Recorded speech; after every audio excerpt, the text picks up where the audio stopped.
वित्त Shyam YouTube channel पर आप सभी लोगों का स्वागत है। आज के इस वीडियो के माध्यम से मैं आप सभी लोगों के लिए रेलवे ग्रुप डी भर्ती परीक्षा 2025 को ध्यान में रखते हुए जो हमारे पीवाई के प्रश्नों की सीरीज चले, उस सीरीज में आज का अपना ये सेट संख्या हो जाती है 73 और आज का जो पेपर होने वाला है वो पेपर 15 सितंबर 2022 की प्रथम पाली का ये पेपर होने वाला है। तो आज की पाली में जो जीके, करंट अफेयर और साइंस के प्रश्न पूछे गए थे वो सारे के सारे प्रश्न मैं आपको इस वीडियो के माध्यम से कवर कराने वाला हूं। तो आज की इस वीडियो को आपको शुरू से लेकर के एंड तक फुल वॉच करते रहना। आप कितने प्रश्न सही कर पाते हो कमेंट बॉक्स में आपको अपना स्कोर है वो शेयर करना है। मैथ और रीजनिंग के प्रश्नों के लिए अलग से क्लास स्टार्ट होने जा रही है, तो उसे देखने के लिए आप लोग चैनल को सब्सक्राइब जरूर कर लीजिएगा। चलिएगा फिर शुरू करते हैं।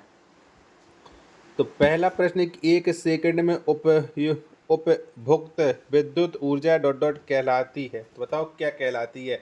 एक सेकंड में उपयुक्त ऊर्जा, यहाँ पर थोड़ा टाइपिंग मिस्टेक है, तो इसका जो राइट आंसर हो जाएगा कि ये शक्ति कहलाती है। एक का तीसरा ऑप्शन देने वालों का राइट आंसर हो जाएगा। प्रश्न संख्या 2 है कि भारत सरकार ने 2021 से 2022 तक सरकारी और सरकारी सहायता प्राप्त स्कूलों में गर्म पका हुआ भोजन उपलब्ध कराने के लिए केंद्र प्रायोजित योजना प्रधानमंत्री पोषण शक्ति निर्माण को मंजूरी दे दी है। तो बताओ ये कब तक दे दिए। 2 नंबर प्रश्न का राइट आंसर क्या हो जाएगा। प्रश्न संख्या 2 का राइट आंसर तो ये 2025-26 तक के लिए तीसरा ऑप्शन देने वालों का करेक्ट आंसर हो जाएगा। चलिएगा, मैथ और रीजनिंग के प्रश्न में स्किप करते चल रहा हूँ, बाकी के सारे प्रश्न मैं आपको करा दूंगा। प्रश्न संख्या 4 है आपके सामने कि निम्नलिखित में से कौन सा गुण एक सजातीय श्रृंखला में समान रहता है। तो बताओ इनमें से कौन सा गुण रहता है। 4 नंबर प्रश्न का राइट आंसर क्या हो जाएगा। तो ये रासायनिक गुण समान रहता है। 4 का चौथा ऑप्शन देने वालों का करेक्ट आंसर हो जाएगा। प्रश्न संख्या 5 है कि सफ़ेद रंग का AgCl किसकी उपस्थिति में ग्रे हो जाता है। तो बताओ ये किसकी उपस्थिति में ग्रे हो जाता है। 5 नंबर प्रश्न का राइट आंसर क्या हो जाएगा। तो ये सूर्य के प्रकाश में ग्रे हो जाता है। 5 का तीसरा ऑप्शन देने वालों का करेक्ट आंसर हो जाएगा। चलिएगा, वीडियो पसंद आ रही होगी तो प्लीज़ वीडियो को लाइक और चैनल को आप लोग सब्सक्राइब करना बिल्कुल है ना भूलें। अगला प्रश्न है आपके सामने। प्रश्न संख्या 7 है कि यदि एम बी और यू क्रमशः आवर्धन प्रतिबिंब की दूरी और वस्तु की दूरी को निरूपित करते हैं तो लेंस के लिए एम बी और यू के मध्य सही संबंध क्या होगा। बताओ इनके बीच सही संबंध क्या हो जाएगा। 7 नंबर प्रश्न का राइट आंसर यानी फॉर्मूला आपको बताना है। तो इनका जो फॉर्मूला होता है वो होता है एम बराबर वी अपॉन यू। तीसरा ऑप्शन देने वालों का करेक्ट आंसर हो जाएगा। प्रश्न संख्या 8 है कि भारत के निम्नलिखित में से किस मंत्रालय ने महिला सुरक्षा के मुद्दों को व्यापक रूप से संबोधित करने के लिए महिला सुरक्षा प्रभाग बनाया। तो बताओ ये किसने बनाया था। कौन से मंत्रालय ने महिला सुरक्षा प्रभाग बनाया था। 8 नंबर प्रश्न का राइट आंसर क्या हो जाएगा। 8 के चारों ऑप्शन आपकी स्क्रीन पर शो हो रहे हैं। तो ये बनाया था गृह मंत्रालय ने। 8 का दूसरा ऑप्शन देने वालों का राइट आंसर हो जाएगा। चलिएगा, अगला प्रश्न है आपके सामने। प्रश्न संख्या 10 है कि निम्न में से कौन सा राज्य ई पंचायत पुरस्कार 2021 की श्रेणी 1 में पहले स्थान पर था। तो बताओ इनमें से कौन सा राज्य था। 10 नंबर प्रश्न का राइट आंसर क्या हो जाएगा। 10 के चारों ऑप्शन आपके स्क्रीन पर शो हो रहे हैं। तो ये था उत्तर प्रदेश है। 10 का पहला ऑप्शन देने वालों का करेक्ट आंसर हो जाएगा। चलिएगा, नेक्स्ट प्रश्न है प्रश्न संख्या 13 कि वर्ण हरित वर्णक कोशिका के इनमें से किस घटक में मौजूद होता है। तो कौन से घटक में मौजूद होता है। 13 का आंसर आपको बताना है। 13 के चारों ऑप्शन आपकी स्क्रीन पर शो हो रहे हैं। तो ये हरित लवक में मौजूद होता है। तीसरा ऑप्शन देने वालों का राइट आंसर हो जाएगा। चलिएगा, अगला प्रश्न है प्रश्न संख्या 15 आ जाता है कि फरवरी 2022 की एक समाचार रिपोर्ट के अनुसार डॉट डॉट ने फसलों को फंगल और जीवाणु संक्रमण से बचाने के लिए एक बायोडिग्रेडेबल नैनोकण विकसित किया। तो बताओ किसके लिए विकसित किया है। 15 नंबर प्रश्न का राइट आंसर आपका क्या हो जाएगा। ये कौन सी आईआईटी है। तो इस आईआईटी का नाम हो जाता है आईआईटी कानपुर। चौथा ऑप्शन देने वालों का राइट आंसर हो जाएगा। अगला प्रश्न प्रश्न संख्या 16 है कि बल्ब का तापन एलिमेंट डॉट डॉट का बना होता है। तो बताओ किसका बना होता है। बल्ब का जो फिलामेंट होता है। 16 का आंसर आपको देना है। तो ये टंगस्टन का बना होता है। 16 नंबर प्रश्न का चौथा ऑप्शन देने वालों का करेक्ट आंसर हो जाएगा। चलिएगा, नेक्स्ट प्रश्न है आपके सामने। प्रश्न संख्या 19 है कि निम्नलिखित में से किस राज्य में 1901 से भारत की सबसे पुरानी चालू तेल रिफाइनरी है? तो बताइए कौन से राज्य में, 19 का आंसर आपको देना है। तो भारत की जो सबसे पुरानी तेल रिफाइनरी हो जाती है, जो 1901 से चालू है, वो हो जाती असम में। 19 नंबर प्रश्न का तीसरा ऑप्शन देने वालों का करेक्ट आंसर हो जाएगा। प्रश्न संख्या 20 है आपके सामने कि इनमें से कौन सा तत्व आधुनिक आवर्त सारणी की आवर्त 3 से संबंधित नहीं है? तो बताओ कौन संबंध नहीं रखता आवर्त 3 से। 20 नंबर प्रश्न का राइट आंसर क्या हो जाएगा? तो इसका राइट आंसर हो जाएगा जीई। 20 का दूसरा ऑप्शन देने वालों का करेक्ट आंसर हो जाएगा। चलिएगा अगला प्रश्न आ जाता है आपके सामने, क्योंकि देखो सारे प्रश्न मिक्स हैं, प्रश्नों को खोजने में थोड़ा टाइम लग जाता है। प्रश्न संख्या 24 है कि उपभोक्ता किसी उत्पाद का जितना अधिक उपभोग करते हैं उतना ही अधिक असंतुष्ट होते हैं, इसे डॉट डॉट कहा जाता है। तो बताओ इसे हम क्या कहते हैं? 24 का आंसर आपको बताना है। 24 के चारों ऑप्शन आपकी स्क्रीन पर शो हो रहा है। तो इसे कहा जाता है हासमान सीमांत उपयोगिता। चौथा ऑप्शन देने वालों का राइट आंसर हो जाएगा। नेक्स्ट प्रश्न संख्या 25 कि प्रत्येक 2M के प्रतिरोध वाले 3 प्रतिरोधों के श्रेणी संयोजन का प्रभावी प्रतिरोध निम्नलिखित में से कितना होता है? तो बताओ कितना होता है? तो ये होता है 6 ओम। 25 का तीसरा ऑप्शन देने वालों का करेक्ट आंसर हो जाएगा।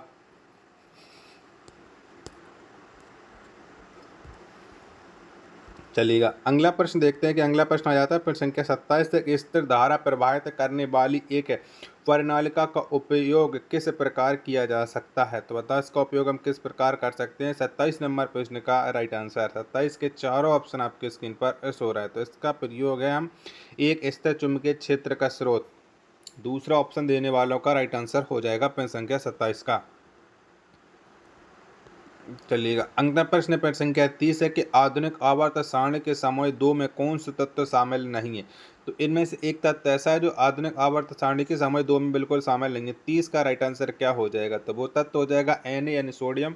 30 का पहला ऑप्शन देने वालों का करेक्ट आंसर हो जाएगा। 31 नंबर का प्रश्न है इनमें से कौन एक प्रसिद्ध भारतीय संख्याविद थे जो दूसरी पंचवर्षीय योजना में औद्योगिकरण के लिए भारत की रणनीति तैयार करने में सहायक थे? तो बताओ कौन सहायक थे? 31 का आंसर आपको बताना है। 31 के चारों ऑप्शन आपके स्क्रीन पर शो हो रहा है। तो ये संख्याविद हो जाते प्रशांत चंद्र महानलोबिस। पहला ऑप्शन 31 का देने वालों का करेक्ट आंसर हो जाएगा। वीडियो पसंद आ रही होगी तो प्लीज़ वीडियो को लाइक और चैनल को आप लोग सब्सक्राइब करना बिल्कुल ना भूलें। 34 नंबर का प्रश्न है कि भारत का पहला ग्राफीन नवाचार केंद्र किस राज्य में स्थापित किया गया? तो बताओ कहाँ पर स्थापित किया गया है, कौन से राज्य में किया गया? तो ये केरल राज्य में स्थापित किया गया भारत का पहला ग्राफीन नवाचार केंद्र। 34 का चौथा ऑप्शन देने वालों का राइट आंसर हो जाएगा। 35 नंबर का प्रश्न है कि तापी नदी का उद्गम डॉट डॉट से होता है। तो बताओ कहाँ से होता है? तो तापी नदी का जो उद्गम है वो सतपुड़ा पर्वतमाला से होता है। 35 का पहला ऑप्शन देने वालों का राइट आंसर हो जाएगा। चलिएगा अगला प्रश्न है आपके सामने प्रश्न संख्या 36 है कि निम्नलिखित में से कौन सी गोवा की राजभाषा है? तो बताओ इनमें से कौन हो जाएगी गोवा की राजभाषा? तो कोंकणी हो जाती है गोवा की राजभाषा। 36 नंबर प्रश्न का दूसरा ऑप्शन देने वालों का करेक्ट आंसर हो जाएगा। नेक्स्ट प्रश्न पर संख्या 38 आ जाता है कि 2011 की जनगणना के आंकड़ों के अनुसार इनमें से किस राज्य में बौद्ध धर्म के अनुयायियों की संख्या सर्वाधिक है? तो बताओ कौन से राज्य में सबसे ज़्यादा बौद्ध धर्म के अनुयायी हो जाते हैं? 38 का आंसर आपको देना है। तो ये हो जाते हैं महाराष्ट्र में। 38 का पहला ऑप्शन देने वालों का करेक्ट आंसर हो जाएगा। प्रश्न संख्या 39 की बेकिंग पाउडर किसका मिश्रण है? तो बताओ ये किसका मिश्रण हो जाता है बेकिंग पाउडर? 39 का आंसर आपको देना है। तो ये बेकिंग सोडा प्लस मृदु खाद्य अम्ल का मिश्रण हो जाता है बेकिंग पाउडर। 39 का चौथा ऑप्शन देने वालों का राइट आंसर हो जाएगा। चलिएगा अगला प्रश्न देखते हैं कि अगला प्रश्न कौन सा आ जाता है। चलिएगा प्रश्न संख्या 46 इनमें से कौन सा ऊतक त्वचा के नीचे और आंतरिक अंगों के बीच में पाया जाता है? तो बताओ कौन सा ऊतक पाया जाता है? 46 का आंसर आपको देना है। तो ये बसा ऊतक पाया जाता है। 46 का पहला ऑप्शन देने वालों का राइट आंसर हो जाएगा। नेक्स्ट प्रश्न पर संख्या 48 आ जाता है कि विद्युत मोटर के कार्य सिद्धांत के अनुसार बताओ क्या होता है? वैद्युत मोटर के कार्य सिद्धांत के अनुसार 48 का आंसर आपको देना है। तो ये एक कुंडली ले जाने वाले कंडक्टर गैर समान चुंबकीय क्षेत्र में बल का अनुभव करता है। 48 का पहला ऑप्शन देने वालों का राइट आंसर हो जाएगा। चलिएगा, अगला प्रश्न है आपके सामने पर संख्या 53 है कि यदि वचत फलन s बराबर -30 प्लस के 0.3 बाई है तो MPC का मान क्या होगा, यानी उपभोग की सीमांत प्रवृत्ति। तो ऐसे हम जब फॉर्मूले के द्वारा सॉल्व कर लेंगे तो हमारा राइट आंसर निकल करके आ जाएगा 0.7। चौथा ऑप्शन देने वालों का राइट आंसर हो जाएगा। प्रश्न संख्या 54 की निम्न में से किस राज्य में भारत का सबसे बड़ा कोयला भंडार है। तो बताओ कौन से राज्य में सबसे बड़ा कोयला भंडार है। तो झारखंड राज्य में सबसे बड़ा कोयला भंडार है। 54 का पहला ऑप्शन देने वालों का राइट आंसर हो जाएगा। चलिएगा, अगला प्रश्न प्रश्न संख्या 56 है कि यदि लकड़ी प्राप्त करने के लिए किसी जंगल में बहुत से पेड़ काटे जाते हैं तो पर्यावरण को कितनी हानि होती है। तो बताओ कितनी हानि होती है। 56 का आंसर आपको बताना है। 56 के 4 ऑप्शन आपके स्क्रीन पर शो हो रहे हैं। तो पर्यावरण को जो हानि होगी इससे मिट्टी का क्षरण और निम्नीकरणीय होगा। पहला ऑप्शन देने वालों का राइट आंसर हो जाएगा। अगला प्रश्न प्रश्न संख्या 57 है कि भारत के संविधान में अर्धसंघीय शासन प्रणाली को विशेषता किस देश के संविधान से ली गई है। तो बताओ ये कौन से देश के संविधान से ली गई है। 57 नंबर प्रश्न का राइट आंसर आपको बताना है। 57 के चारों ऑप्शन आपके स्क्रीन पर शो हो रहे हैं। तो ये लिए गए कनाडा से। चौथा ऑप्शन देने वालों का करेक्ट आंसर हो जाएगा। प्रश्न संख्या 58 है आपके सामने कि एक गोलाकार दर्पण के लिए ध्रुव और वक्रता केंद्र के बीच की दूरी कितनी होती है। तो बताओ कितनी होती है। 58 का आंसर आपको बताना है। तो इनके बीच की जो दूरी है वो होती है इन चारों ऑप्शनों के अकॉर्डिंग पोल और एप के बीच की दूरी दुगनी। पहला ऑप्शन देने वालों का राइट आंसर हो जाएगा। चलिएगा, अगला प्रश्न आ जाता है आपके सामने। प्रश्न संख्या 62 के CuCl2 विलयन का रंग डॉट डॉट होता है। तो बताओ कैसा होता है विलयन का रंग। 62 का आंसर आपको देना है। तो विलयन का रंग नीला हरा होता है। 62 का दूसरा ऑप्शन देने वालों का करेक्ट आंसर हो जाएगा। प्रश्न संख्या 63 की निम्न में से कौन सा तत्व कार्बन परमाणु के साथ दोहरा बंध और एकल बंध दोनों बना सकता है। तो बताओ कौन सा तत्व बनाता है। प्रश्न संख्या 63 का राइट आंसर क्या हो जाएगा। तो ये ऑक्सीजन बनाता है। 63 का चौथा ऑप्शन देने वालों का करेक्ट आंसर हो जाएगा। चलिएगा, नेक्स्ट प्रश्न है आपके सामने। प्रश्न संख्या 69 की निम्न में से किसकी वजह से हमारी मांसपेशियों में ऐंठन उत्पन्न हो सकती है। तो बताओ किसके वजह से मांसपेशियों में ऐंठन होती है। 69 का आंसर आपको देना है। तो ये ऐंठन होती है O2 की कमी, यानी ऑक्सीजन की कमी की वजह से। चौथा ऑप्शन देने वालों का राइट आंसर हो जाएगा। चलिएगा, अगला प्रश्न प्रश्न संख्या 71 आ जाता है। गोलीय दर्पण के मुख्य अक्ष के नीचे किसी वस्तु के प्रतिबिंब की ऊंचाई डॉट डॉट होती है। तो बताओ कैसी होती है प्रतिबिंब की ऊंचाई। 71 का आंसर आपको देना है। 71 के चारों ऑप्शन आपके स्क्रीन पर ये रहे। तो ये दूरी होती है, मतलब ऊंचाई होती है ऋणात्मक। चौथा ऑप्शन देने वालों का राइट आंसर हो जाएगा प्रश्न संख्या 71 का। 72 नंबर का प्रश्न, किसी वस्तु को एक 2 डायोप्टर क्षमता वाले लेंस के मुख्य अक्ष पर 10 सेंटीमीटर की दूरी पर रखा गया है। निर्मित प्रतिबिंब डॉट डॉट होगा। तो बताओ निर्मित प्रतिबिंब कैसा हो जाएगा। 72 का आंसर आपको बताना है। 72 के चारों ऑप्शन आपके स्क्रीन पर शो रहा है। तो ये प्रतिबिंब आभासी और सीधा होगा। दूसरा ऑप्शन देने वालों का करेक्ट आंसर हो जाएगा प्रश्न संख्या 72 का। प्रश्न संख्या 73 है आपके सामने कि अम्लीय वर्षा का pH मान डॉट डॉट से कम होता है। तो बताओ कितने से कम होता है अम्लीय वर्षा का pH मान। तो ये 5.6 से कम होता है। 73 नंबर प्रश्न का दूसरा ऑप्शन देने वालों का राइट आंसर हो जाएगा।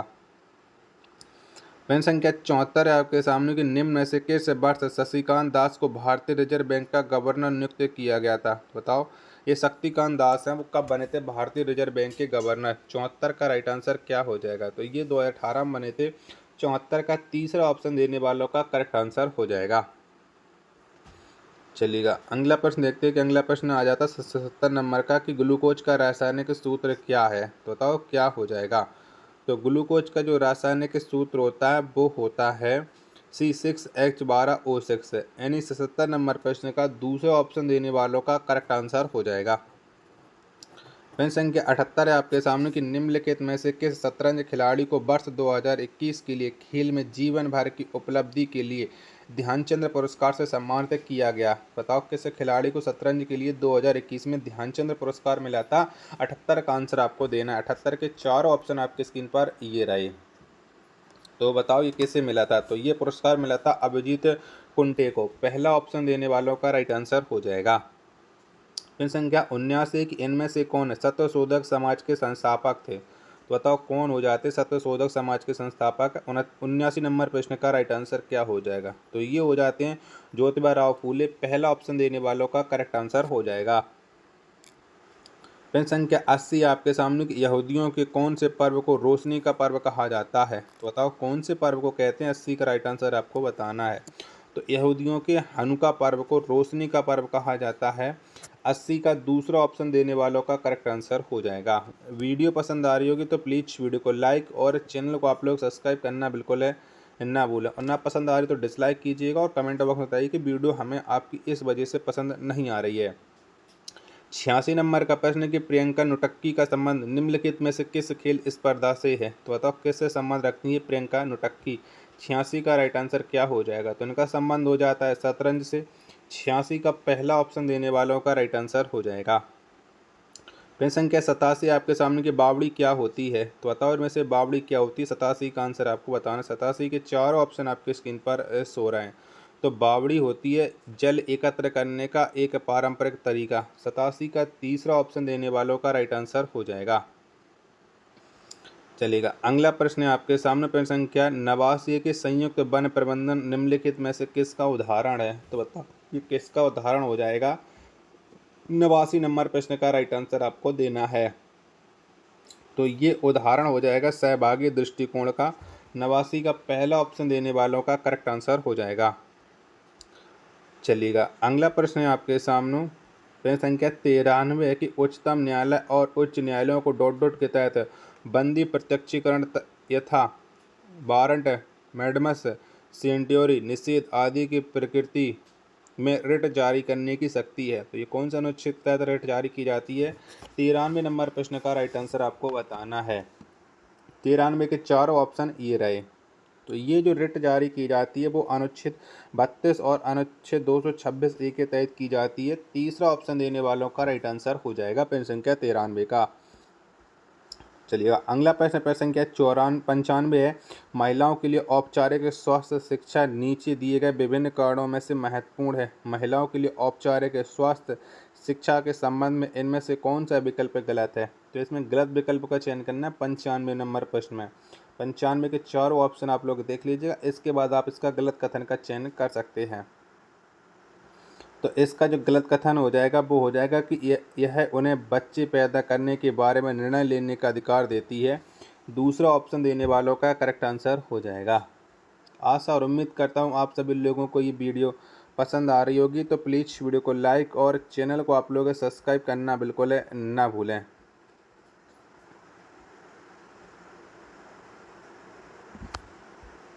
चलिएगा तो वीडियो पसंद आई होगी तो वीडियो को लाइक और चैनल को आप लोग सब्सक्राइब करना बिल्कुल ना भूलें। मिलते को नेक्स्ट वीडियो के साथ, तब तक के लिए धन्यवाद। जय हिंद, वंदे मातरम।